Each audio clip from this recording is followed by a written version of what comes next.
everybody, and for those of you who are around the world, perhaps maybe good afternoon, evening, welcome to the Standard Bank Top Women Masterclass. This is our third episode.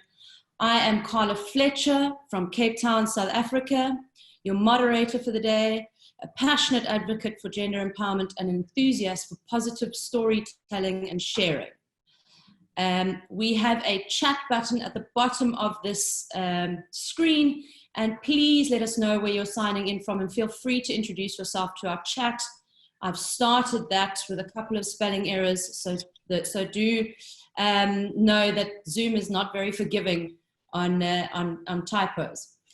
Today we are talking about work-life balance, a very big topic among working women, and especially since the pandemic has affected the entire world, it is highly relevant. We are talking about what the role of technology is playing in our work-life balance, how workplace flexibility can impact how you attract, hire, and retain talent, and some discussion around how and if it is eliminating the gender pay gap through flexible working hours.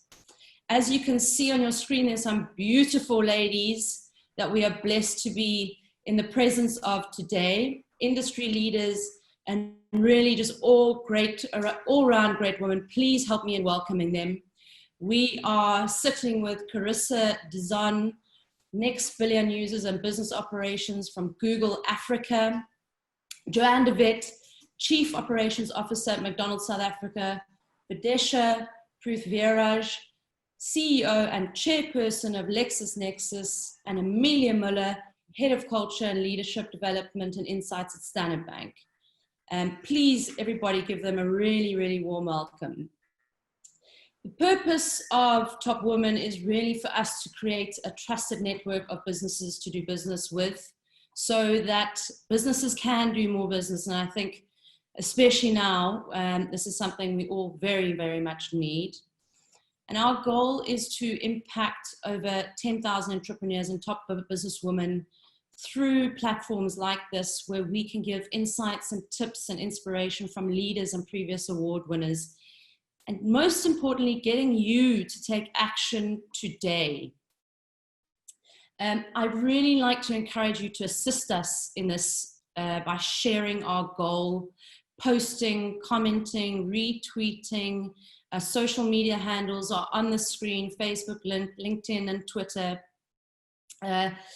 This event is going to lead us up into a big event that will be happening on the 1st and the 2nd of October.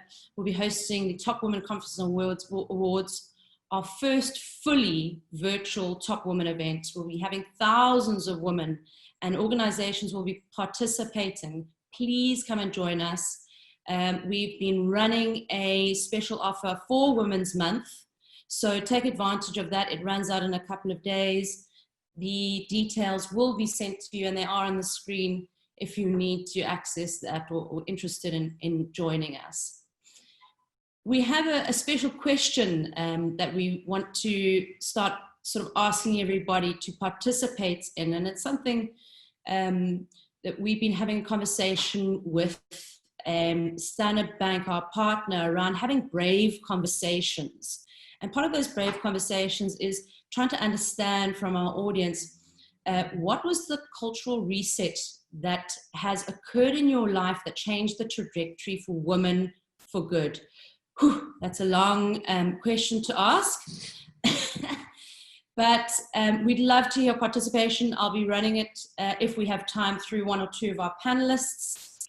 But let's get stuck into it. So today we're talking about work-life balance, and the definition for the work-life balance is the division of one's time and focus between working and family or leisure and activities. I know just one of those things are quite demanding on its own. So I'm going to dive into each of the speakers. I've only really just mentioned their names and sort of designations, but there is a lot more to each of them. I've spoken to them in depth prior to this. And I wish I could have had more time, because everybody would really get value out of that. from what I know, what I'm going to pose each one of you ladies is, when you answer the question, if you can just give us a brief introduction to yourselves. You're very sassy and diverse. And then I would love to just start with, what is that definition really mean to you? And what principles do you apply to the work-life balance? So I'm going to start with Joanne. And the reason I want to start with Joanne is because this is a special year for Joanne. Joanne has spent 25 years at McDonald's, a quarter of a decade. So I'm going to ask Joanne, along with her introduction, because she's really got a very heartfelt story and a long history, just if she can give us a little bit of a background on her story, and then talk about our theory. So Joanne, over to you. Thank you, Karla, and good morning, everybody. I'm very excited to be here today and to participate in the conversation. As Karla has already mentioned, I have a 25-year career with the brand, joined McDonald's prior to us opening in November of 1995. When I joined the organization, I started off as a trainee working in restaurants. And in typical McDonald's manner, we talk about moving from the crew room to the boardroom, and worked very different roles, worked in different regions, relocated to Gauteng. I am married. I was married before I joined McDonald's. My now 25-year-old son was less than 3 months old. My husband and I, over the 25 years, grew our family. So we have 4 boys in total. And I'm still loving the brand. I think the culture of McDonald's still resonates with me today, like it's done so many years ago. And very excited to be here. Thank you. And are you loving it? I am absolutely loving it. Thank you for asking. I had to do that one, sorry. So Joanne, I'm going to start with you. What is your, I mean, we've spoken a little bit, but your philosophy on this, on the work-life balance, and the sort of, how do you interpret it in your own career and personal, sort of professional life? So I could probably only relate to it from a very personal level, and having to learn to navigate integrating, you know, my professional career as well as my personal, you know, the personal aspects of who I am. And I think the important part for me is that after really knocking my head for so many years trying to figure out what everybody told me should be work-life balance, I am now convinced, and obviously through my own learnings and experience, that it's probably something that I genuinely don't believe in. If anything, I believe in work-life harmony. Yeah. And I think it's a choice to be a career woman. I do believe it's a choice to be married. It's a choice, to participate in leisure activities. I think for me, what's really, really been important is that I've learned over time to discern what moments are more significant and more important, and being able to work in a business environment that allows me to say, hey guys, I've got something that's far more important than the brand today. So I'm giving you a heads up, I'm offline for 24 hours. Or I'm taking time out. And I've had to learn to say no to many people, including bosses. I've learned to decline projects and not want to participate in every event. And I think the blessing that I have with 4 sons is that my sons have also taught me that they've always known me as a career woman. So, you know, living in the inference of when I grew up and, you know, what my expectations of a mother would be, I've learned to become a mother by rearing my 4 sons with my husband. And I think understanding that I'm not perfect and I'm going to drop balls, but creating structures around me that allowed me to be participative, at a professional level or at a personal level when it was of utmost importance. So in essence, I believe in harmony, because I know that there's some days that I probably spend 70% of my time focused on work, and 30% time focused on my personal life. But I'm very, very transparent with my husband in terms of my obligations, and whether it's professional or business, I'm very transparent in both situations. Fantastic. And it's a long journey that you've been on. So I just want to again congratulate you on that. I think it's for being part of what is recognized as probably one of the top 5 brands in the world, I would say. It's a remarkable journey. So thank you, Joanne.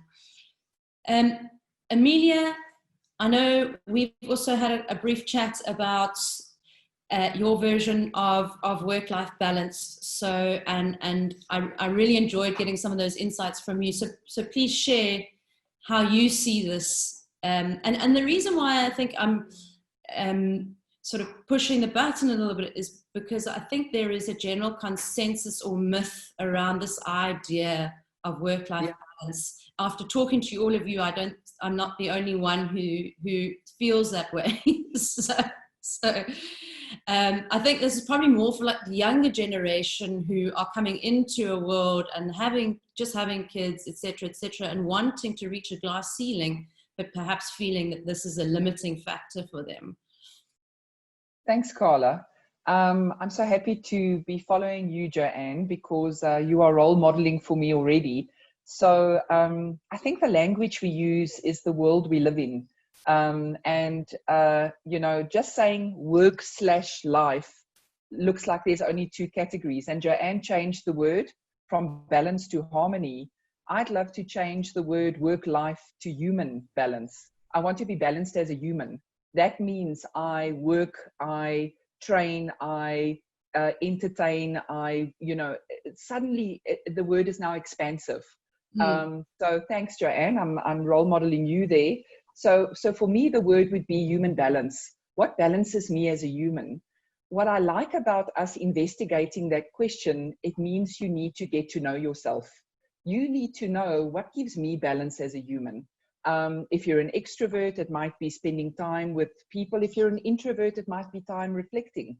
And isn't that the best human journey you can be on, to say what energizes me? Good or not good, the pandemic has caused us to reflect on a lot of our habits, good ones and old ones. But what an opportunity. I think it's a growth opportunity for us to say, my theory on work-life balance is human balance, but it means you need to get to know yourself. I have a 20-year history in corporates. I'm a corporate animal. I love human resources, classically trained as a psychologist, got into corporates. And I really do believe the higher purpose that financial services organizations have. We are the bedrock of communities. Sim Chabalala, our CEO at Standard Bank, he is a joyous CEO to work with and for. And he talks about our 150 plus year history at Standard Bank. And he talks about us as community bankers in the communities, helping people grow, helping Africa grow. So I've really bought into that orientation. I think that is important. I worked for my previous financial organization. I worked for ABSA for 12 years, and I've been with Standard Bank for 6. And I actually made a fundamental career choice at the age of 40. Joanne, you've had children for both of us. I thank you. I've not had any children, but Joanne has helped me there. So thanks, Joanne. I'll take any 2 of the boys that you want to hand over. But I had to make a choice at 40 because I didn't have the life experience of motherhood. I was married, but without children, I could really be an ideal employee, to give as much hours as I could to work. For any of you guys that might be venturing towards the time slot of 40, it's real. You do start reinvestigating your life. And I wanted a change. I took a less stressful job. I opened up the possibility of what is human balance for me. And the only story that I will share is I couldn't boil an egg when I was 40. I was working too hard. And I started cooking at the age of 40, and I'm really good at it. I make sourdough bread. I do Sunday lunches. there is nothing more peaceful than slicing up an onion and having to concentrate because you can cut your finger off. So if I didn't investigate human balance, I wouldn't have known that I could be more than a banker. I could actually be a cook as well. And I love feeding people. But if I didn't give myself that knowing myself, and I was stuck in work-life balance, I would have thought that there's only two categories in your life, and there isn't. So thanks for having me this morning, and thank you for allowing me to follow Joanne. Thanks, Amelia. And I must just say, because I mean, you've had 20 years in corporate, but you opted not to go with the long service award. Absolutely. I didn't want a long service award. And no judgment, Joanne, but I needed to get out of that. So that was a fear I had, was a long service award. For you now. She's done 3 things for you now.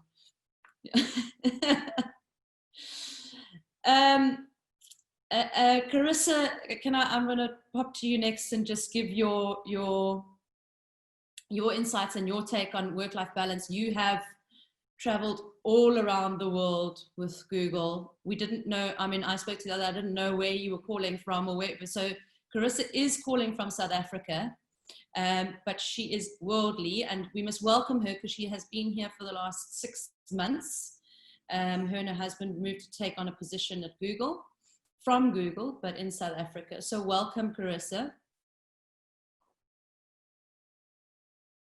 Thank you, Karla, and thanks everyone for having me here. I'm super privileged to be amongst this esteemed panel of women. So just a quick correction, I've actually been in South Africa now for 12 months. It's almost 12 months to the day, but of that, 12 months, 50% of the time I've been at home. So it's been really an interesting sort of journey for us. So, before I talk about work-life balance, just a little bit about myself to give folks in the call some context. I've been at Google for 8 years, and I lead our Next Billion Users initiative here in Africa. I moved about a year ago from our Singapore office. And, I have 2 young boys. So we moved actually with a 3-year-old and a 1-year-old at that time. So that's also been sort of an interesting, part of our journey. The other interesting thing is my husband is from Google, and they're called Googlers, as I educated Karla a couple of days ago. And so we have that interest. Can you just give us a full? It's a Googler and a. Oh yeah. So if you're, if you work at Google, you're a Googler. If you're new to Google, you're a noogler. If you're an ex-Googler, you're a Zoogler. So there's a sort of, we have our own lexicon, I guess, within the company, which makes it interesting and fun.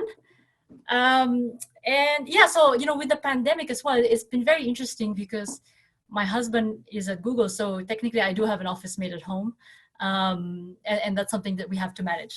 In terms of, work-life balance, going back to the question that Karla posed, I like, and following on with the theme, actually, I agree actually with what Amelia just talked about around, language and how language really kind of shapes the way we think about these issues or, what's happening around us. And, at Google, and personally, actually, I believe in it, we talk about it now in terms of well-being. And for me, the way I define well-being is really finding my own state of personal equilibrium. And so there is that element of balance, but it's again, going back to what Amelia was talking about. How do we understand ourselves and what works for us, right? And then we find that equilibrium and accept that, right? Be happy with the choices we make. Because as women, the other thing that comes a lot as well is guilt. Like we know we're making this decision, for X, Y, Z reason, but then the guilt tends to come. And so how do we manage that and be comfortable with the choices that we make for ourselves?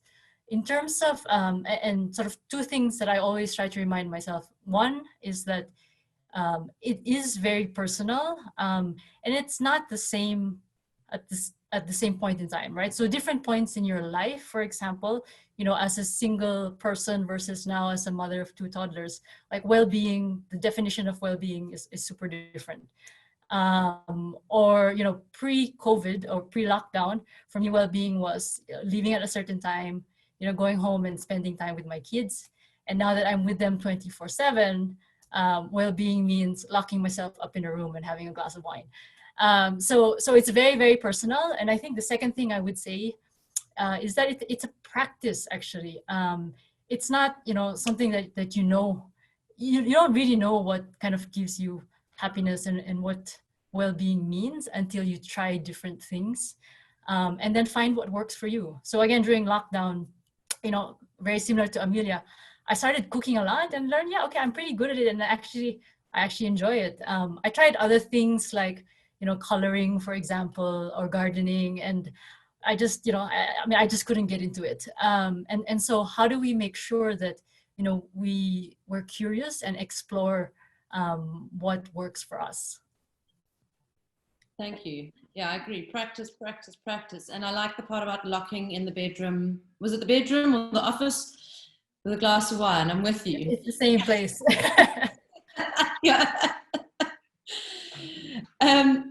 Videsha, that brings me to you, and you've mentioned some thoughts around what your version of work-life balance is. You have had quite a phenomenal career from a very young age, and I know you.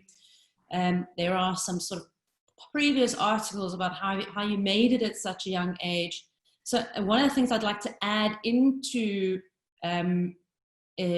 your question is, how many sacrifices do you think you made in the work-life balance to achieve that level? Yeah. Thanks, Karla. Not much to add. There's many pearls of wisdom there. Amelia, I love to eat, so I think we could have a great partnership. I think for me, just to kind of probably echo the sentiment of everybody is, there's no work-life balance. There's life, and that's what you get.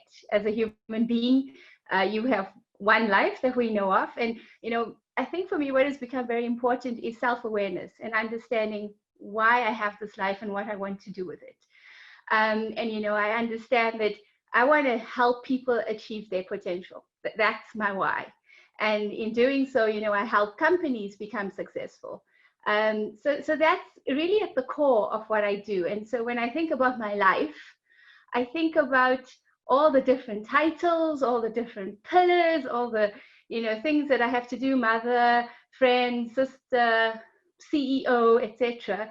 And I ask myself a fundamental question: is the why? Why are you doing this? And then secondly, what brings me joy? And that's been a journey in terms of letting go of that mindset of scarcity, guilt, which is a big thing that a lot of us as women carry, and really getting to a mindset of really joy and abundance. And I've learned, it's very cliche, but if you do what you love, it's fun, So I have fun every single day in what I do, and if I don't, I pause and I say, what is not working for me right now? And it sounds like nirvana. There will be times when you have to do things that you do not love, but I always have that goal at the top of my head to say, I'm getting through the admin because I want to get to this place, So understanding why I do it is very important to me. So I've let go of that whole superwoman thing, and I'm just me. I try to be very real, and I think in doing so, we allow other women to be very real, because when we set the standard of such excellence, and I look fabulous, and I'm doing it in high heels, and I'm the best CEO, and I'm also the best mother, we're just setting everybody up for failure. So I also think it's important to share our failures, because we all fail. There are days when I'm a super mom, and there are days when I'm a super business person, and they don't happen concurrently generally. So I've made peace with that work life and every other pillar. And I agree with Joanne. It's about harmony. It's about how I feel and what brings me peace at the end of the day. So yeah, I think that was the big things. And like I think Carissa said, I've learned to focus on the different phases in my life. When you talk about sacrifices, what were the needs for the different phases of my life? I've been quite blessed, I would say. I have 2 kids, teenagers now, so that's a learning curve. When people say, can you have it all? Yes, you can have it all. But you just have to be a little bit realistic in terms of how you go about doing it. And you have to be willing to make sacrifices, as long as they link back to your why. So, you know, when I was at Microsoft, I had one child, and I was climbing that ladder, and got to the point where I was afforded a directorship post. And it was a very defining moment in my life, because I knew the culture, and I knew that if I took that role, that was it in terms of children. There was no space to go and have another child and nurture it the way that I would want. And so it was a decision to say, I'm actually taking a break, and I'm going to go, you know, run my own company and see how that works. And I did, and I had my own child, and Microsoft was very supportive, to be honest. But, you know, when I think back, people say to me, oh, if you had done that, you'd be the VP of whatever, whatever.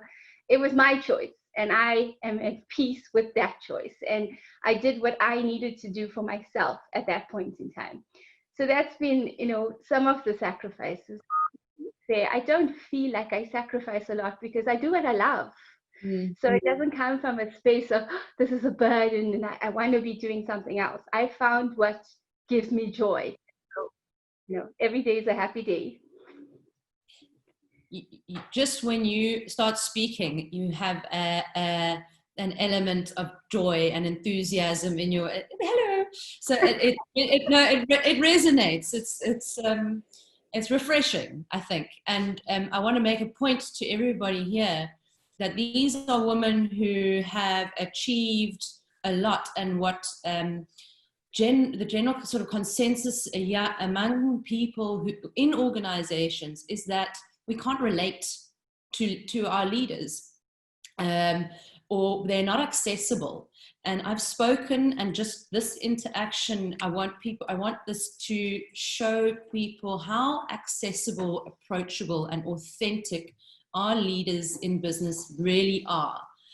You're the representatives collectively of some very big brands and organizations. And I think that historically there has been an elitist view of not being able to access or be approachable. And I just want to turn that on its head today by way of purely having this conversation and having you all here and listening to your views alone, which should change that, I'm hoping. So thank you for that. I think I'm going to get into a little bit more of how technology is sort of playing a role. And I know since sort of COVID has taken effect, I was talking to Carissa, Google's been one of the first organizations to say up until summer, is it summer, June 2021, summer 2021, with different continents, and geography is not my strong suit, but you are able to work from home. But Carissa, I know for you that's something a lot of people advocate for, and you're used to being in that environment, having a virtual world, but it's meant something different for you. Will you just talk us through that? Yeah, so I mean, you know, we're a tech company, right? And one of our products is really around, you know, connecting people and you know, remote working, right, and remote schooling, and providing people with these tools.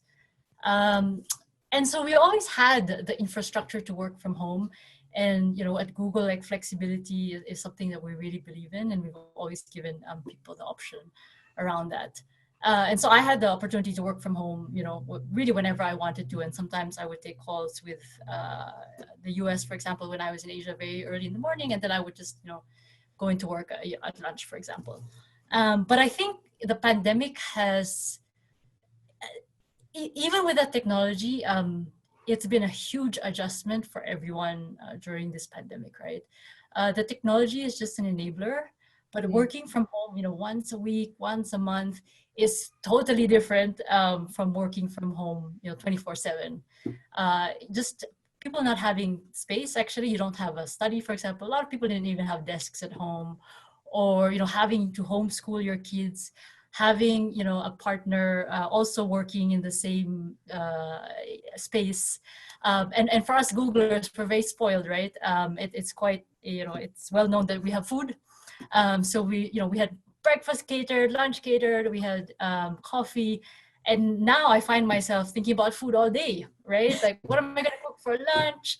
Okay, I'm eating lunch. Like, what am I going to do for dinner for my kids? Like, what's the snack? So actually, even with the technology, everybody has had to go through this massive adjustment.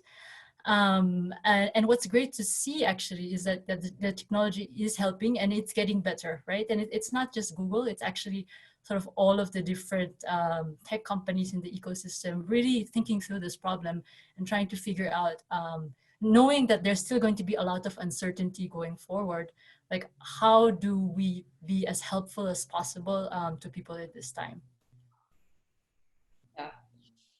And I think, Amelia, we should have taken a note from you a couple of years ago and all started practicing our cooking. So you're ahead of the game. But I think you're involved with sort of cultural, you're dealing with leaders in this time, right? And so we've got the leadership that we're dealing with. We've got technology that we're faced with. I think my father's 75 and I worked on a project with him. He said, every day you're mentioning a new app. And I'm like, okay, well, what else are we going to do in these times but rely on technology to work through everything? But, you know, I read a statement that I think it was actually one of the articles that Carissa shared with me in the work she's doing, which said, at the end of the day, put your laptop down, turn off your technology, and kind of that's sort of the theory of work-life balance. You work with leaders, and I think what Joanne attested to is having to say no to leaders who are quite, I don't want to say forceful, but they've got things that they want done, and that doesn't suit them. How do we deal with that from a leadership, interacting with leaderships, and what are we doing? What are you faced with in terms of dealing with leaders around the cultural sort of resetting of their perspective on how they should be treating employees? Thanks, Karla. Well, let's continue with the theme of language. And again, lovely to follow on with Carissa. It's technology and human connection. So the word is and. The one does not replace the other. And I think when you note that I'm working with leaders in Standard Bank, it's working at their mindset and belief level, because what your mindset and your belief is going to come out in your behavior. So one of the biggest mindset changes we've had in this pandemic is personal is the new professional. You've got kids on your lap, you've got, your pasta boiling over while you're trying to make a meal. And actually it has, despite technology being a boundary sometimes, you're in our lives, you're in people's lives. So the mindset change is personal is the new professional. And it's really understanding that people's lives is now combined with their work. I think the challenge I give leaders, and I actually got this quote from a Harvard Business Review article. I think traditionally leaders wanted to have an ideal employee, and an ideal employee gave you all of their time, gave you all of their attention, and was ready whenever you were. We now have real employees, and real employees have toddlers to get onto their online little Zoom calls for their classes in the morning. You have to, worry about your communities. We are more involved in our communities in terms of what is going on. So it's really working at a belief and mindset level with leaders. And I celebrate personal. I celebrate it because when you get to know people and you're curious, that's where you build that network. So now you do start the morning by saying, hey, Amelia, I see you changed your plant in the background. I'm background obsessed. So, the fun we have is, Amelia, you've had that background for a week. Whereas, the formalities and the stiff formalities is gone now. And I celebrate that. It's true human connection through that connectivity, and not an ideal employee, but a real employee, which means you must be sensitive that someone's out for a walk at 3 o'clock. And that's okay, because they started work at 6 a.m. Hard, it's not easy, but the more you have those practices, like Carissa says, and the more you are the change you want to see. I know it's a an overused term, but I'm trying to be that role model for my team, to say, actually, you know, I've got a break now at 2 o'clock. I'm quickly going to go for a walk. Hard as it is, my cell phone is on. I'm not going to lie, checking my phones to check if my boss is looking for me. But I'm really trying to experiment to show people what this new normal or this new reality actually looks like. So it's mindset and belief stuff, Karla, which is the best stuff to work around. Because not only are you going to transform the organization, you're going to transform society, you're going to transform gender roles. And isn't that what we're all supposed to be busy with? Hopefully. Hopefully. That's what we're here for. So Videsha, I wanted to, you know, put it, you are at the, I don't want to say the top of the food chain, but really the buck stops with you. And so how do you approach, from a leadership perspective, this, I mean, that you are a parent, a woman, and have a strong professional career, give you a better understanding for your staff? Or, and how, if it were, for example, a male counterpart, or maybe Amelia, who doesn't have children, who maybe isn't quite in that position, but what I'm trying to get to is, how do I approach you? You know, how do we approach our leaders at this stage when we need that time or whatever, without being insubordinate or uncaring, etc., etc.? You're on mute. Yeah, I'm speaking to myself, which I do quite often. It's a sign of sanity, apparently. There's so many parts to that question. You know, I think you've got a role model as a leader, and like Amelia said, it's really about creating connection. And when creating connection is about many things. It's about having empathy, being willing to listen, being curious, understanding that you don't know everything, and you've got to learn, and you've got to put yourself out there and make sure that you know, a real sincere interest in your people means that you know your people. So, you know, I get onto the shop floor and I talk to everyone. They get a bit annoyed with me, actually, but I make it a point to, whether it's, you know, these days via remote connection or a phone, etc., I talk to my people and I try to make sure that I know what the needs of the business is. And one of the big needs, I mean, it's talked about a lot today, is about creating an environment that supports diversity and inclusion. And, you know, diversity and inclusion is about, you know, are you a mom? Are you not a mom? Are you a dad who's also a caregiver? You know, are you, it's so many things. Diversity and inclusion, I always say, it's even about diversity of thought. You know, how do you think? What do you need?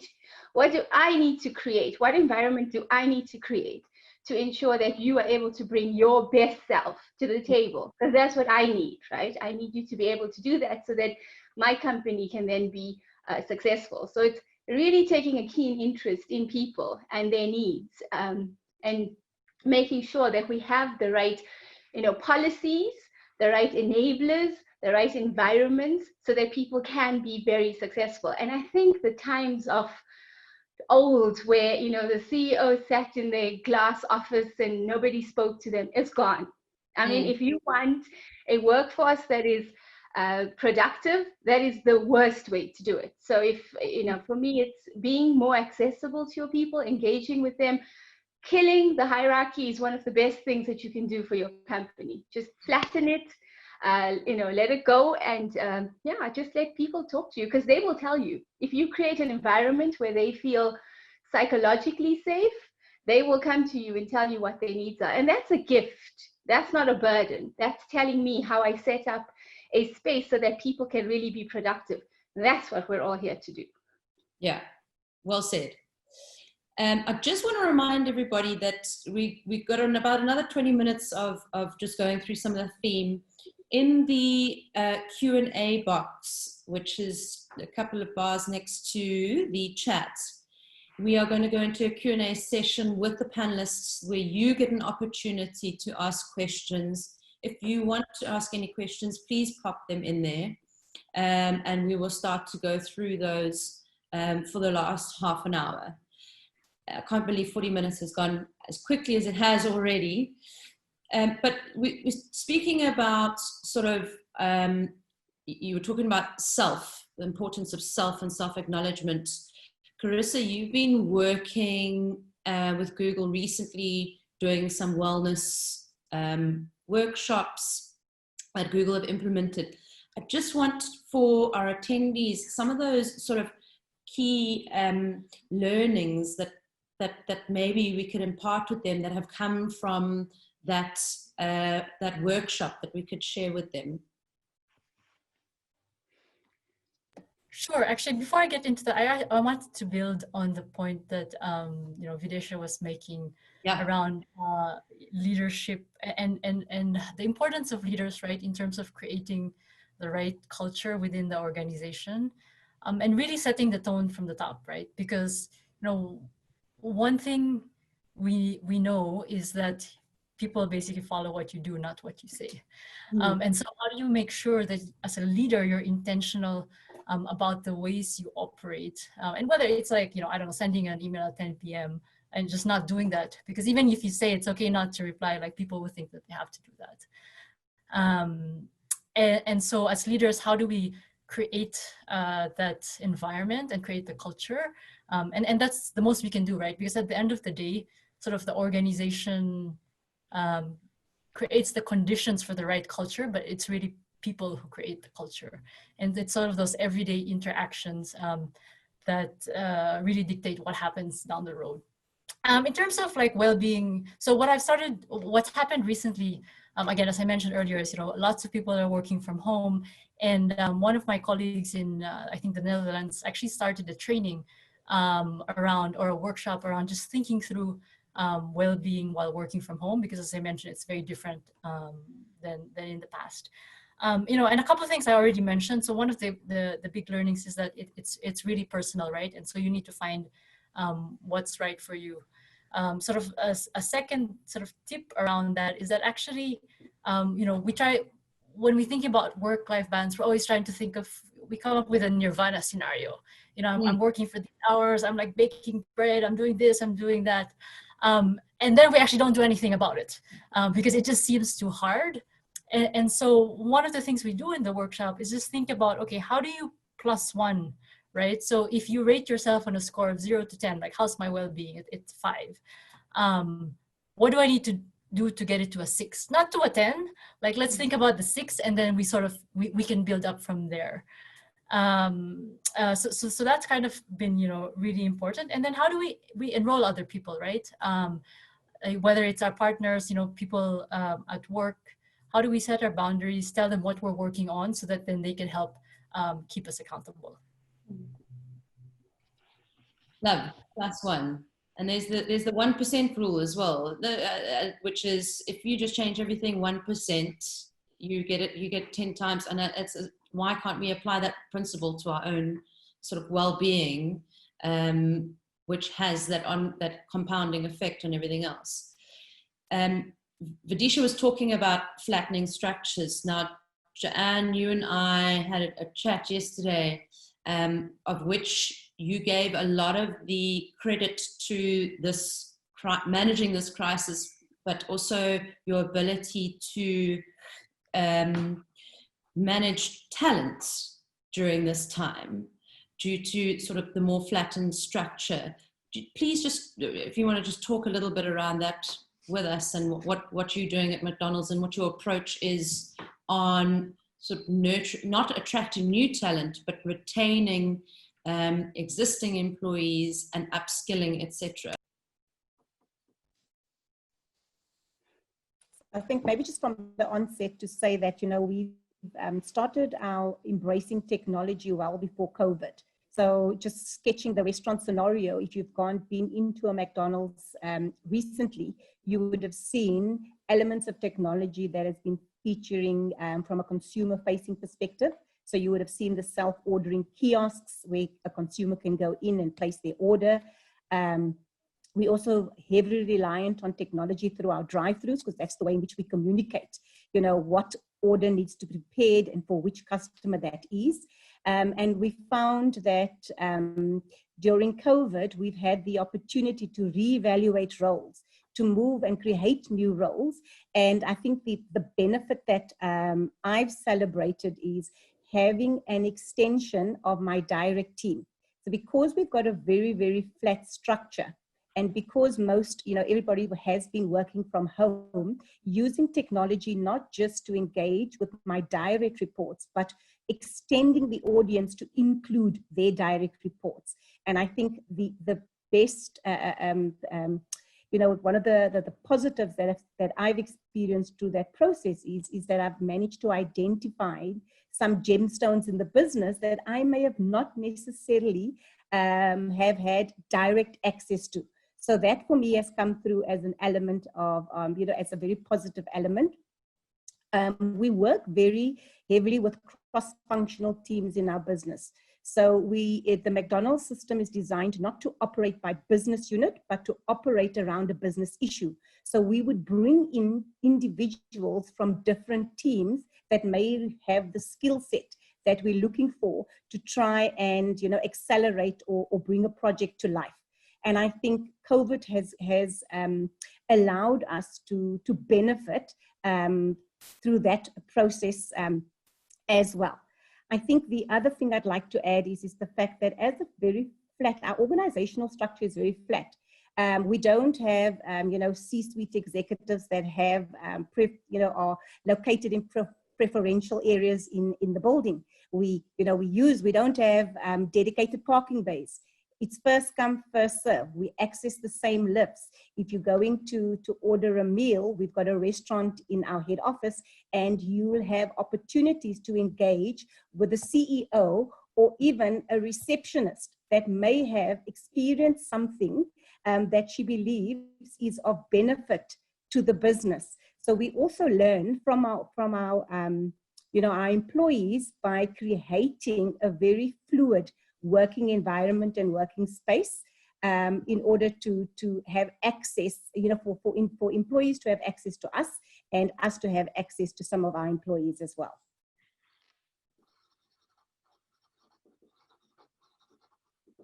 Unmute myself.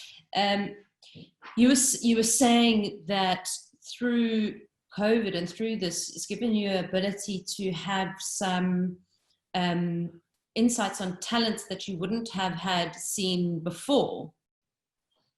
So and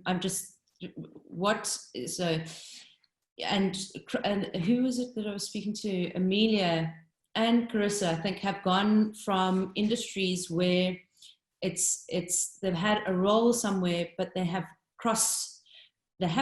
downgraded positions necessarily, but looking at it as building a tiered skill set for the next thing they're learning. And I found it very interesting that how you approach looking at performance and rewarding performance when companies aren't necessarily making as much as they used to.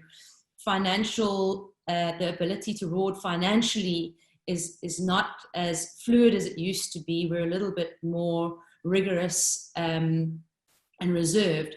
So how has that looked in terms of rewarding yourself? What has McDonald's been looking at and yourself been looking at? So McDonald's has always rewarded based on performance. So we'd normally, there would be certain KPIs, and depending on the performance of the business, we've incentivized obviously to hit certain business KPIs. We also evaluate the role and the impact of the individual and their personal contribution to the business, and that continues continues even pre and post COVID. So that's been very important for us. Something that we've had to do for the very first time, which we've never done before, is that we've had to consult with employees within the business, both from all the way from the CEO to some of our restaurant staff, and we've restructured over a 3-month period, our packages, with the number one objective being to retain the talent and the skill set that we currently have in the business, that we recognize we will still require post-COVID. So it's what's very important to us is to make sure that, that we secure the livelihood of every single employee, whether it from restaurant to corporate, whether it is a franchisee. We've also offered quite a bit of relief to our franchise business partners, who I work very closely with the key objective to identify new roles, what upskilling may be required as the business has evolved, looking at some of the initiatives that we may be introducing to industry in the next 12 to 18 months, but being very clear that the talent that we have within our business, we need to secure, because we're going to need their skill sets when we start rolling out some of those initiatives. Yeah. So I'm going to take Videsha to you around sort of from talents, but skilling. You made a comment or there's a quote that I found, I think in one of your interviews, that you really have a goal to create gender parity in the ICT sector. And you've achieved some quite amazing things. And I'd love just the audience just to hear some of the programs that you've run, and what could our audience who are in the ICT sector take advantage of with regards to any of those programs, or the future of what it may look like? I'm not on mute. So I think it's important to understand where we're starting from and why I say those things that I say. It's because if I look at just South Africa, let alone the global perspective, in South Africa, only 23% of tech jobs are women tech jobs. So women only occupy 23% of all the tech jobs that are available in this country, which I think is around 250,000 jobs. Only my maths is terrible, 56,000 or so is occupied by women, right? So that is totally unacceptable. And if I look at, I always say when you get to a position of influence, you have to use the platform that you have to create change in the world, good change, positive change. And so for me, it's been very important to use the platforms that I have to create societal change. And so for me, empowering the women, whether it's in the corporate arena or whether it's in their communities, it doesn't matter. And empowering the girl child is important, because we have to get to a point where half of our population is actively engaged in building this world to become a better place. So, I was quite blessed in the roles that I've had, where at Intel, I used my platform to focus on bridging the digital gender gap. So if you look at sub-Saharan Africa, there are 40% less women online than there are men. And if I look at what the digital opportunity, this fourth industrial revolution that we talk about, that opportunity that brings is so massive, and it allows for us to leapfrog so many things that would take centuries to organically get across. And women are not part of that narrative in many countries, especially in Africa. So, we have to empower, enable them, and bring them to a place where they are confident, enabled, and they have the skill sets that are required in order to change the landscape of where they are. Whether that is, there's so much of research done on when women are educated in communities start flourishing, because you teach a woman something, she doesn't keep it, because we like to talk, doesn't keep it to herself. She goes out there and she shares it with the world, and she puts it onto her kids and the extended family to say, you could do this. And technology, like I can't remember who, but I think it was Carissa said, or Amelia, technology is but an enabler. It is not about technology. It is about what do you take technology and make possible through technology. And this is why I love technology, because for me, it eliminates so many barriers. I have seen women across the world being able to participate, to activate, to participate in things that they would never have been able to do before, because I did a case study in the Middle East where a mom and a daughter ran such a successful business, but from the confines of their homes. Because culturally, and there are some challenges you take on and some that takes a little bit longer, but culturally, they weren't allowed to leave their homes, but they were able to earn a living that was, wow, massive compared to many men around them, just by using technology. So for me, technology is key to what we do.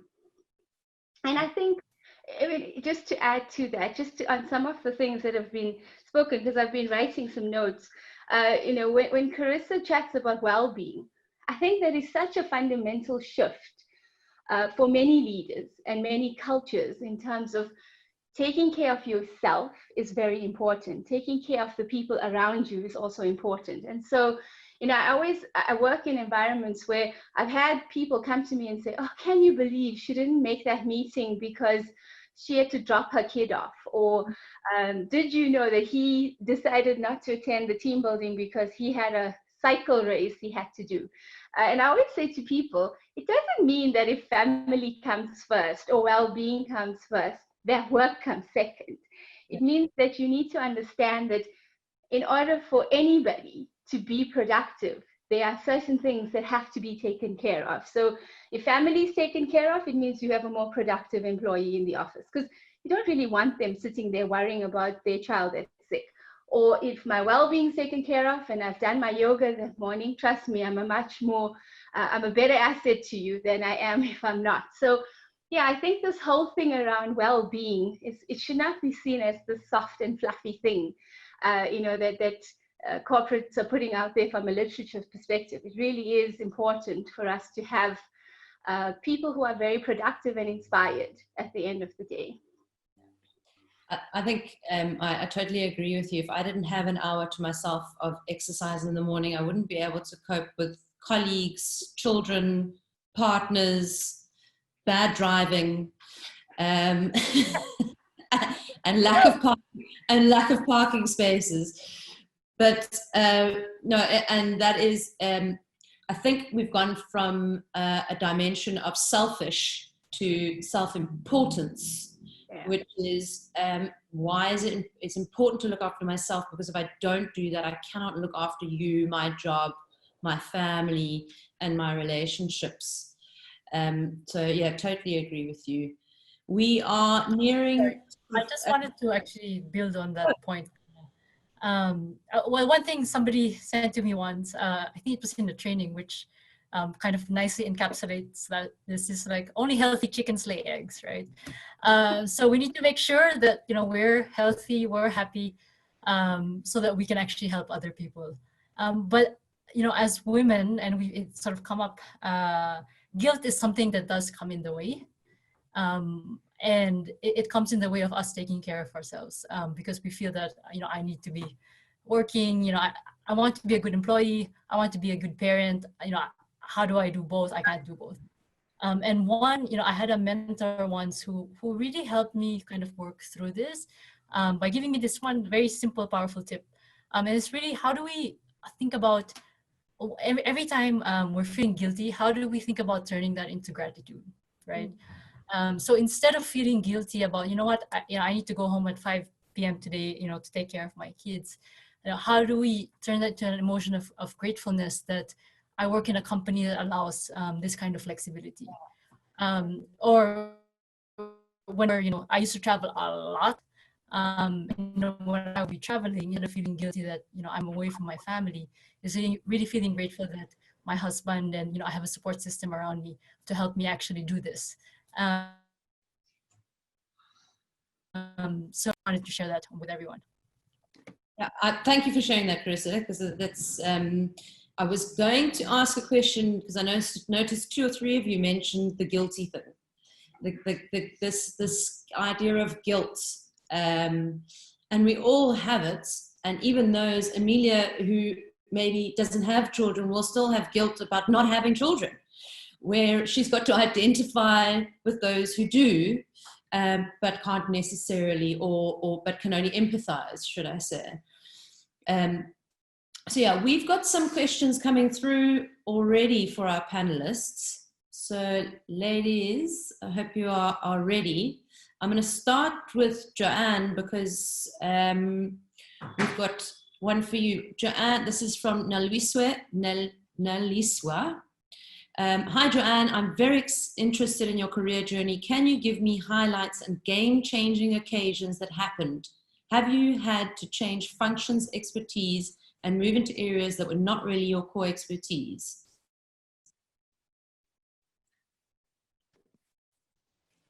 Thank you. Thank you for the question. Yes, I have. So I think the one thing that stood out for me in my career is when I started embracing what I refer to as positive discomfort. And positive discomfort was really, you know, when given an opportunity to participate in a very different role that's completely out of my comfort zone, didn't necessarily have any form of experience with a particular project. I found that the minute I recognized and acknowledged that, you know, I was uncomfortable, and then had a conversation with my mentor to try and understand, why me? What skill set did you recognize in me that you believe is required to lead this particular project or this particular function? And once I've had that conversation, it started making me feel a little bit more comfortable. Then it also allowed me to start including members of different teams or select a cross-functional team that I believed would be able to assist me into completing that tasks. So I've worked in very, very different roles, from restaurant operations into supply chain, corporate supply chain for many years. Moved out of the, let's call it the company restaurant role into the franchising, recruitment, compliance and management role of which I occupy today. So I think the big one for me was embracing that positive discomfort, acknowledging that it exists, being vulnerable and actually sharing my vulnerability. You know, I'd walk into a meeting and say, guys, so this is the new role or this is the project. I'm not 100% sure how we're going to get there, but I'm very clear of what it is we need to achieve. And that sort of kickstarts and we create a framework to try and, achieve that particular objective. I think another thing for me that was very important was at different phases of my career, my appetite to take more risks had started increasing. So that for me has also, I found that the more risk I took, it pivoted my career quite a bit as well. I don't know how you get the title of Chief Operations Officer without doing everything. So that would have been my... I'll give you one tip. Ask for help.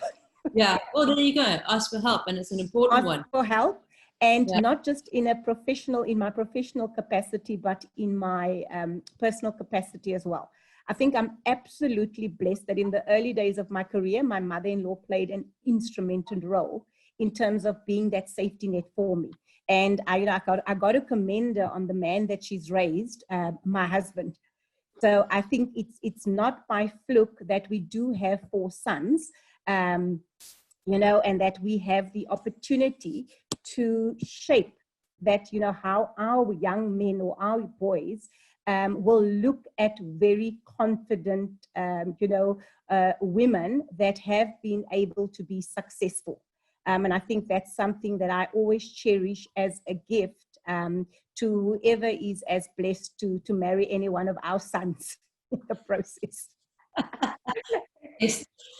I think...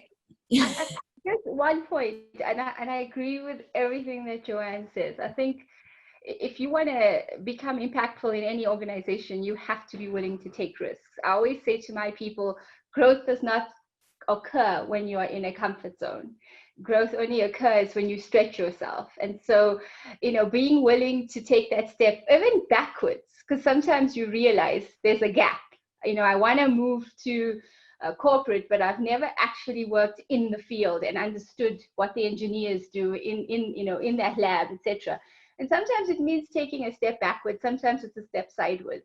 But being very curious and spending a lot of time understanding all the different things that people do to make all the pieces a whole is very important. And so you have to be willing to step out of that comfort zone and make sure that, you know, you're building your toolkit and your, I always say it's not about titles. Don't collect titles, collect skill sets and collect experiences. That's what makes you very valuable to any company.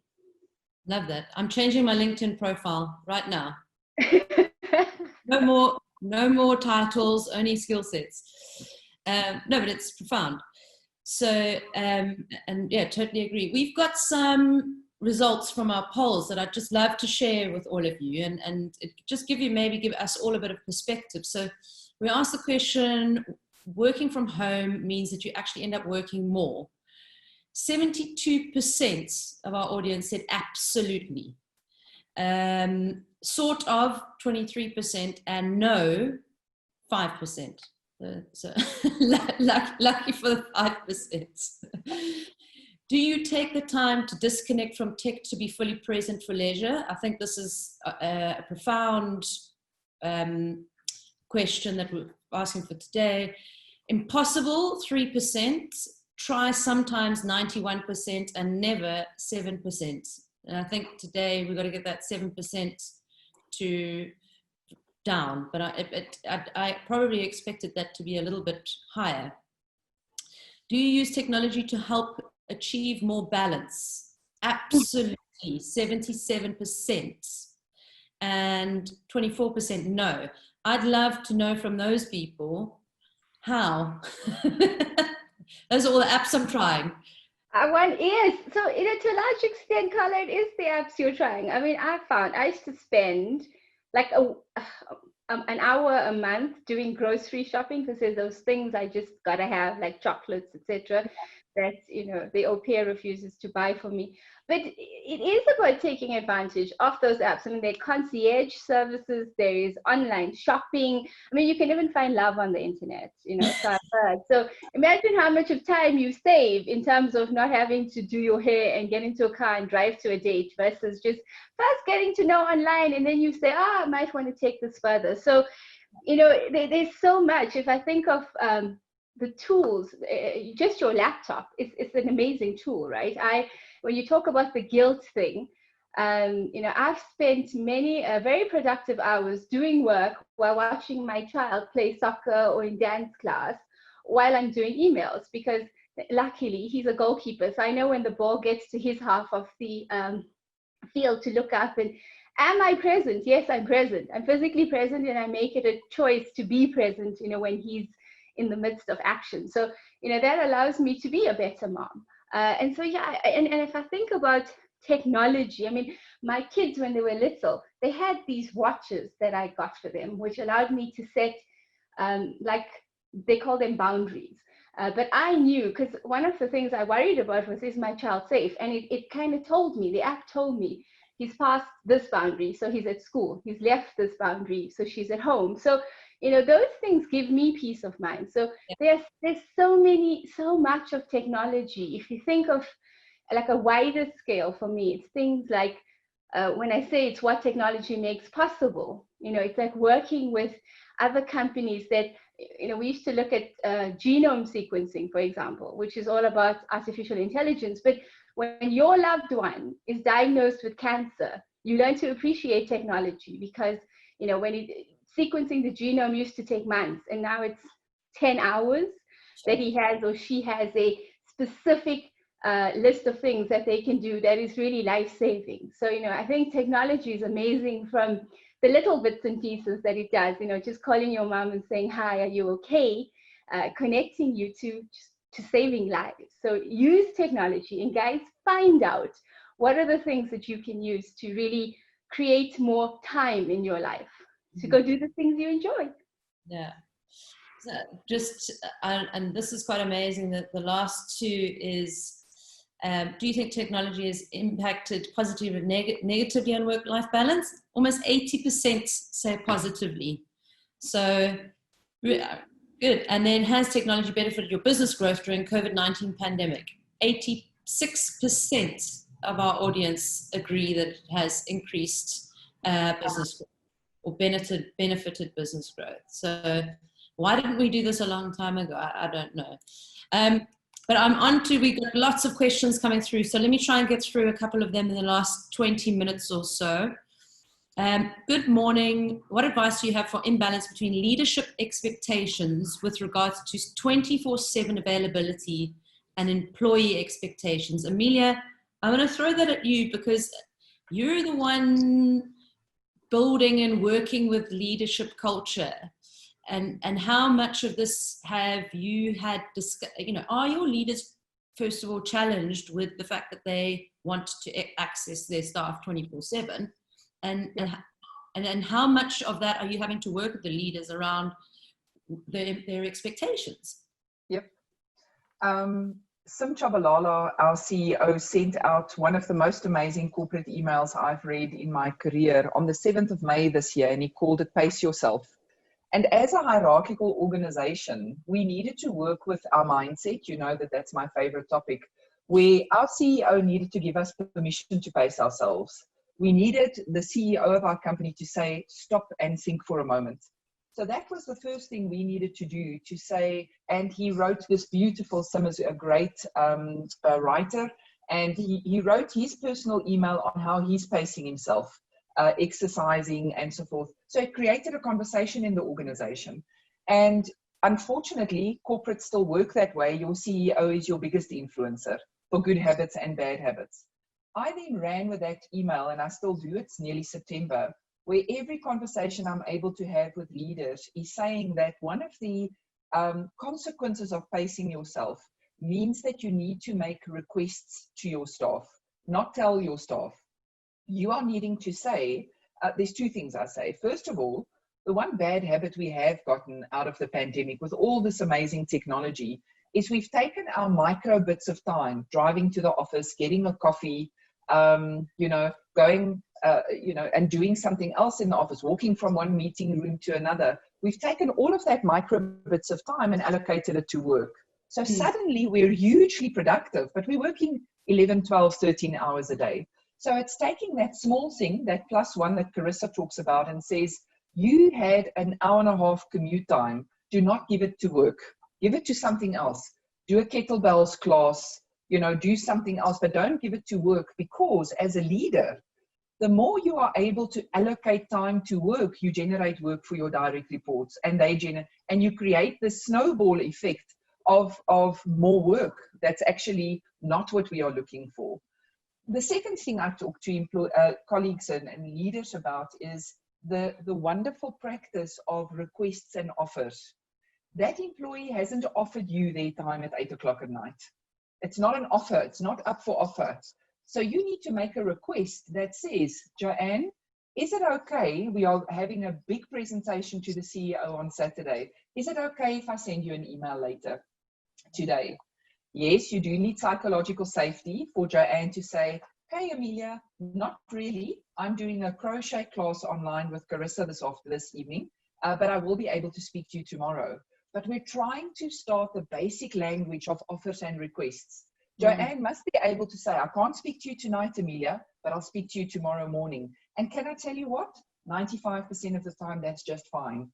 Because I know Joanne has acknowledged me and we're going to get the task done. So it is a wonderful opportunity to start better conversations, but it is a request. And I speak very, very frankly with our leaders to say the 24/7 is not on offer. It's never been on offer. But you can ask, have a conversation. I think it's going well. Critical mass wise, it is going well. So I just want to say on that, my step count is the only thing that is suffering since COVID. It used to be on 10,000 plus. It's been working its way from 5 to 6 and onwards. And I think that's because we are not doing the commutes and the walks to the cars and the parking lots and those sorts of things, which are in some way help. I mean, we talk about having being gratitude instead of complaining about certain things. Yeah. So if I can add to that, Karla, one of the global research pieces all over is saying the biggest thing people are missing is that serendipitous bumping into one another. Because that's not there any longer. Meeting at the parking lot, seeing someone on the way to a meeting is something people really miss together with that step count. So interesting. That serendipitous connections is a big loss that we are needing to deal with. So this is an interesting question, and it's from Anonymous. So having made sacrifices and climbing the corporate ladder, do you find it hard to keep an open mind when dealing with other women who choose not to do so? Do you find yourself being frustrated by it, judging them, or does it come naturally to accept their choices and find value in it for the business? I don't know if anybody wants to answer that. Yeah, I think it goes back to understanding what diversity brings to an organization. You know, when you have a organization that is diverse, and that, you know, I have people that say to me, V, I'm here to earn a paycheck. You know, this is not my life. I need to be able to get money so that I can go do the things that I enjoy. And I'm like, cool, we understand that. It goes back to what Amelia says. It's the contracting with each other beforehand. It's the understanding, this is what I can give and this is what you can expect. And I can say, well, this is what I can pay for what you're willing to give, etc. Or, you know, these are the compromises. And so contracting has become very important, I think, and I think COVID has forced many of us to renegotiate that contract, because, you know, you take it for granted that people can work these long hours. So no, I don't think, I mean, for me personally, I don't judge people because, well, I try not to judge people, let's be honest, in that everybody has different needs and everybody has different goals in life. And I know what mine are. And I think that's where building self-awareness becomes very important, because you have to be able to understand your own biases as well, because, you know, we all are made up in a certain way. And so it's the natural tendency sometimes to kind of sit there and go, oh, she doesn't want to work at 6 o'clock tonight, and she's not interested, you know, in becoming an important part of this organization. And then you've got to test your bias. You've got to understand, and it goes back to understanding your people. Because if you know that Amelia from 5 to 6 every Thursday is unavailable because she has to, and she has put priority on being with her child at this thing, or, you know, Carissa has to do her walk every morning, or else she's a bit destructive at the office. You've got to know those things. And then contract, and you've got to appreciate diversity, because diversity is what makes magic in a business. I always say to everyone, I don't want everyone to look like me, to talk like me. It's just boring, guys. So you got to bring in that differences, and that means having to take people as they are, like take them as they are, and understand how you bring out the best in them, because everybody has something to offer. And that's your job as a leader, is not to make the numbers. It's how do you bring out the best in your people, so that leads to making the goals of the organization. And if that means so-and-so can't work at a certain time, that's cool. I have people that say to me, it's too long a commute, Videsha. I'm going to come in at 3 o'clock, but we're online at 10 p.m. at night, because that's my contract with them. And that works for them. It's not just what works for me. Yeah. So I personally used to struggle with people not being ambitious or wanting, or really, but then you've got to, like you've said, you've got to also take a look at yourself. What is it about that is upsetting you, that is a part of you, that maybe there is some level of, I don't know, consistency that's missing in you that they have, and you not. And that's what's maybe griping you, rather than the lack of ambition. They'd rather do something properly and do it for longer. I don't know. That's just, but I used to have that issue. And then I met somebody who was quite content and happy with just the way things are. And that. and like I say, it's putting the ego aside and taking that teachable moment for yourself to say, what is it that makes me uncomfortable with this person? And sometimes you realize I'm actually quite envious that they protect their boundaries the way that they can, you know? So there's a teachable moment for you or me. Yeah, exactly. So Joanne, another question, and another anonymous. I don't know why women are not normally anonymous when it comes to talking.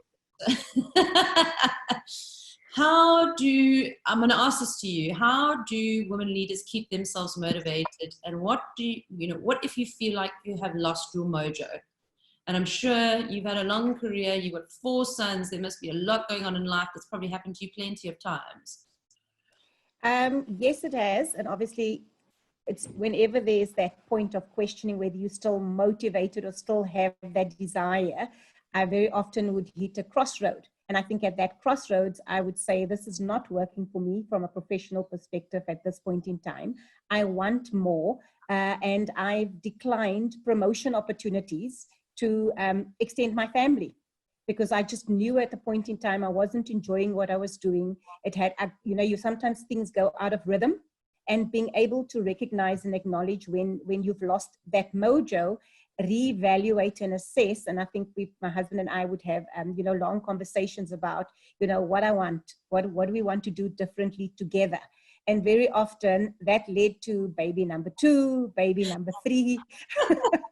And it brought us so much immense joy that for me, it was about embracing all who I am, and that I am not my role at McDonald's. I am not, my career does not define who I am. And I think to very similar to many of the earlier speakers, I am human, and, my career or my role within McDonald's is only one component of who I am. I also recognize that if I really need time to reset and refresh, I leave Gauteng and I go to the coast. So I know when I'm close to the ocean, when I have time, and when I can spend quality time with my family. I'm from Heidelberg in the Western Cape. So very rural, very quiet, and I absolutely love it, because that's the one place where I don't have a corporate identity. I'm accepted as being me, and I enjoy being accepted as being me. I'm the sister, I'm the daughter, I'm the friend, and people don't relate to me like I'm a celebrity. I think if that's the one thing that makes me very uncomfortable is that when people relate to me as a title or as a role within McDonald's, because I believe I'm much more. And a way for me to, really ignite my mojo is by giving back to the community. So my husband and I are very much involved in a high school in Heidelberg. It's called Cairo Secondary School. And we spend a lot of time trying to encourage both young men and women to dream, to dare to take opportunities. And, in our small way, we financially support making some of those dreams come true. And I find the minute I can do things that's greater than me, and it's not so much focused on me per se, but being able to support others, that's when I start experiencing the motivation and the mojo to do it all over again. So, Jan, I just got to add this, because I've just seen a comment from Ivani, which says, apart from this amazing, insightful panel, I have to mention that their attitude and smiles just puts me in a goal-getter mood. And I think that's, yes. That's one. So there's a very interesting next question, which I suppose I'm curious to know, and maybe Carissa, you could help us with this or give some insights. In your experience of wellbeing workshops during COVID, what other coping mechanisms or stress management tools is different compared to the generic ones that we use pre-COVID? Example, proper diet, exercise, and that's from Edwina. Yeah, so I think, as human beings, we like control, right? We want to know we do X, we want to know that Y is going to happen. We need to be able to control our environment. Unfortunately, particularly during COVID, there's so much uncertainty. And so we spend a lot of our time actually thinking about things that we can't control, right? What's going to happen, the case gets going up, you go out and this person's not wearing a mask, and so I think the first thing is really focusing on the things that you can control, and thinking about what that is, right? So, you can't make somebody wear a mask if they don't want to, but you can decide not to go out, to take all the precautions, etc. So that's one thing, is just look around you and try to understand what is it you can control and focus your time and energies on that. Sort of more tactically, I think something that a lot of people talk about, and something that's worked for me, is making sure that you have rituals. particularly rituals to sort of bookend your workday, right? So, you know, when I get my cup of coffee and I sit down on my desk, that I know like this is the start of my workday. And what I do at the end of the workday, you know, I close my laptop and I go and play with my kids. And sort of those are the boundaries that I set for myself. And so, you know, what are those little rituals that you can do sort of for yourself in this period of time? And I think maybe the last thing, and it sort of covers a lot of different areas, right, is we need to be a lot more intentional in this pandemic period. Like Amelia was saying, you know, one of the things people miss the most, right, is having those conversations, you know, whether in the cafeteria or in the parking lot. And relationships matter. As human beings, you know, we're social beings. We want to be with other people. We want to interact. We want to connect. And so how do we become more intentional in doing that? By, you know, setting up one-on-ones with, you know, people we're closely working with. Or something that we've started doing, for example, for our specific office in South Africa is on Monday morning, we have an indaba where sort of everybody just shares, you know, what they were working on last week, what we're looking forward to in the week to come. So really being intentional about, you know, reaching out to people and creating connections, I think has helped me personally a lot.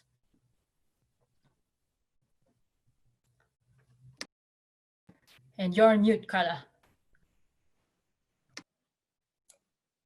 Amelia, why didn't you take over? You're supposed to be my replacement anchor.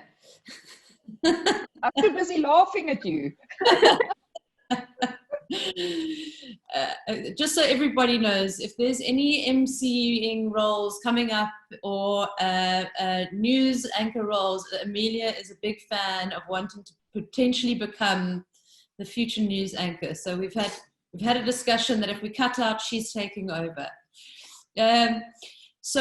Amelia, while you are, while I got you, yes, Yona's asked a question, and I thought I'd ask you: is who do you feel is responsible for ensuring there is a culture of well-being in a company? Yeah, that's a great question.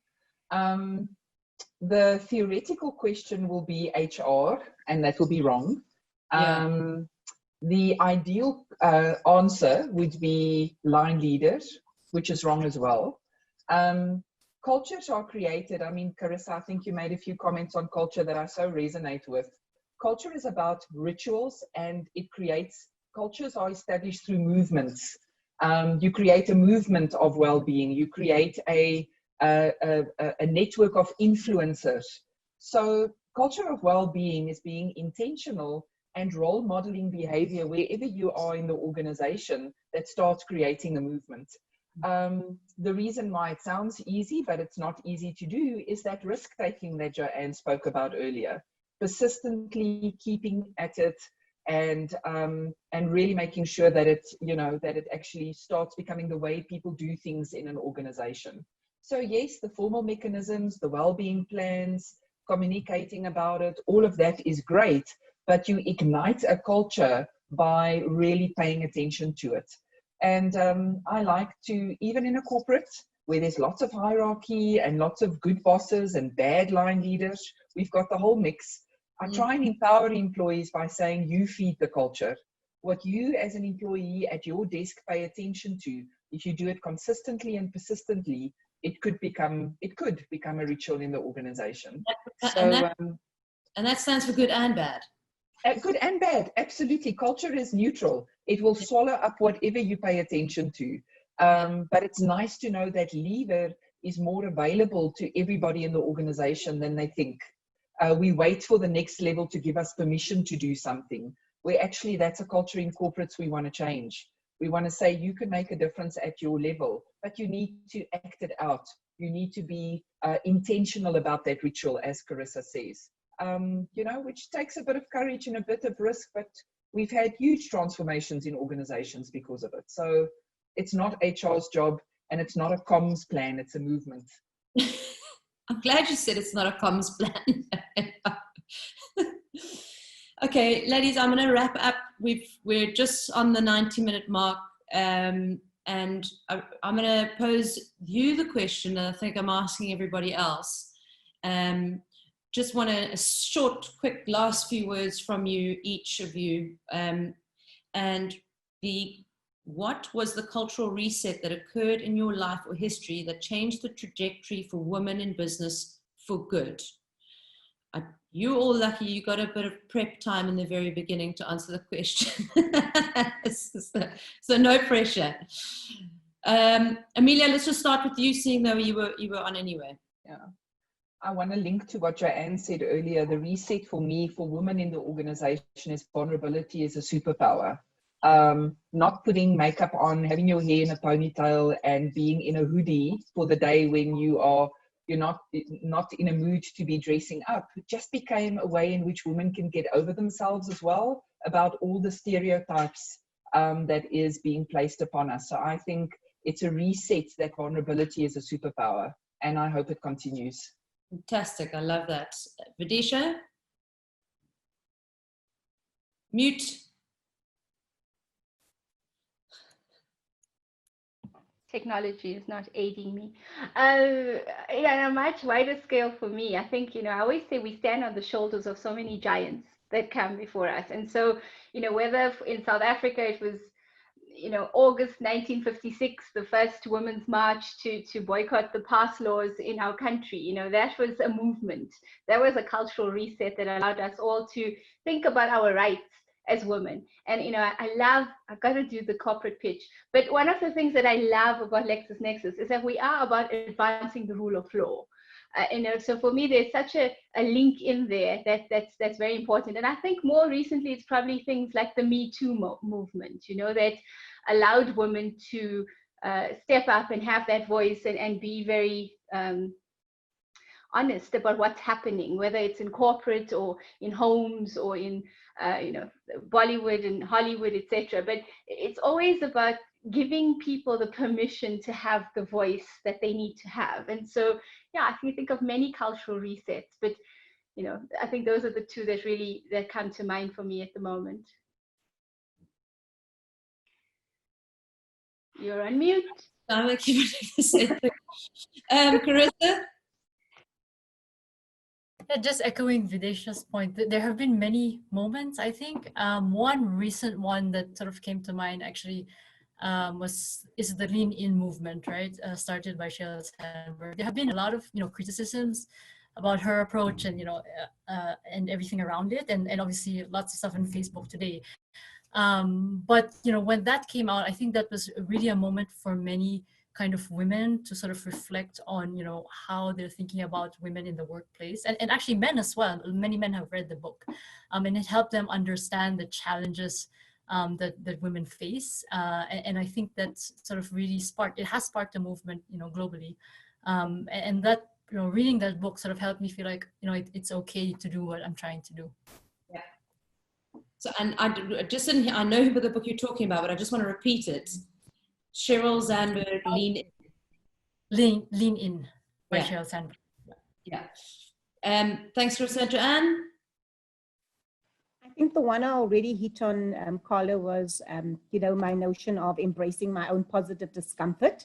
The one that I haven't mentioned as yet was, the difference between recognizing the limitations that may be imposed on me, trying to climb the corporate ladder, very often referred to as the glass ceiling. I think in my career,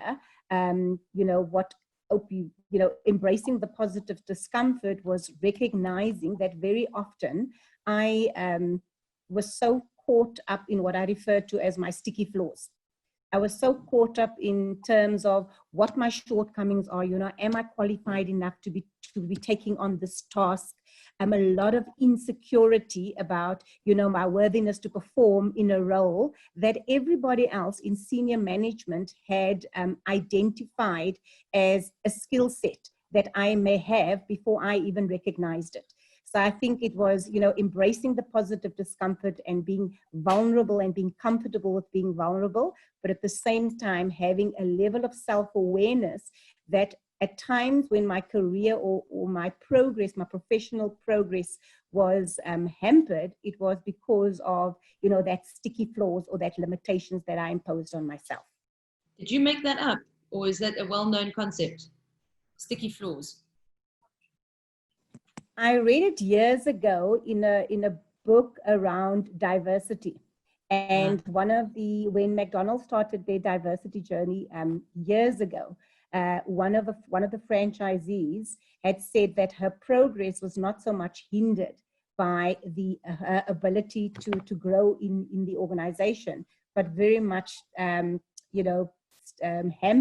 by the fact that she would not take risks. Yeah. So there you have it, taking risks. Everybody, I just want to thank you so much for sharing your time with us today. And I guess I would say a personal and professional investment from those who attended, from those of our panelists. Thank you for sharing the insights and tips. It's been an amazing time with all of you, and I'd love to pick it up again at some point. There were a lot of questions that weren't answered and a lot of great comments that came through. The point of this was a lead up to the conference on the 1st of 2nd of October. So we will be taking those questions that you've asked and some of your comments and feedbacks and your answers from the survey and using that at the event. So if there's anything you've missed, be assured we'll be taking it on the 1st and the 2nd of October. Thank you, ladies, for your time. And I wish you all well in your days and your careers. And working from home. Ciao.